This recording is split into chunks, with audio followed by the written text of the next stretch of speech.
I tried to run. I want to take you with me. I didn't know the truth then. Now there is only one thing left. Trapped অবশেষে আলোর মুখ দেখছে হৃদয় খান পরিচালিত এই স্বল্পদৈর্ঘ্য cinema. 5 বছর আগে 2020 সালে এই সিনেমার অচেনা শিরোনামের একটি গান প্রকাশ পেলেও আর মুক্তি পায়নি শর্ট ফিল্মটি।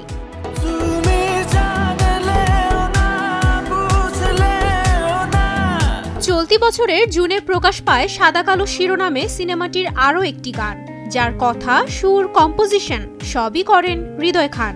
গানটিতে কণ্ঠও দেন তিনি।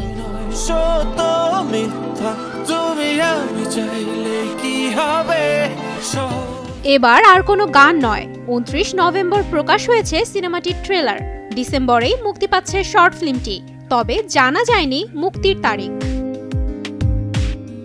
25 মিনিটের এই স্বল্পদৈর্ঘ্যের কাহিনী গড়ে উঠেছে ট্র্যাপে পড়া হৃদয় নামের এক তরুণকে ঘিরে।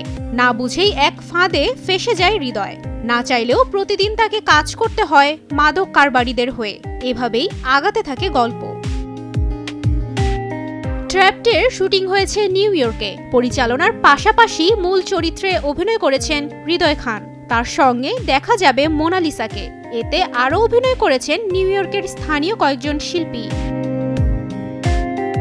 হৃদয় খান জানান, ছোটবেলা থেকেই ভিডিওগ্রাফির প্রতি দুর্বলতা ছিল তার, তবে নিজে অভিনয় ও পরিচালনা করাটা আসলেই কঠিন। স্বল্প দৈর্ঘ্যে প্রথমবার অভিনয় করলেও নিজের অনেক গানের ভিডিওতে মডেল হয়েছেন হৃদয় খান।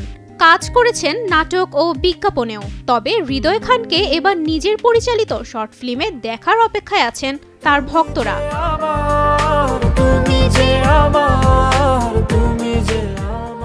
তুবাইশি বুশরা, স্টার নিউজ।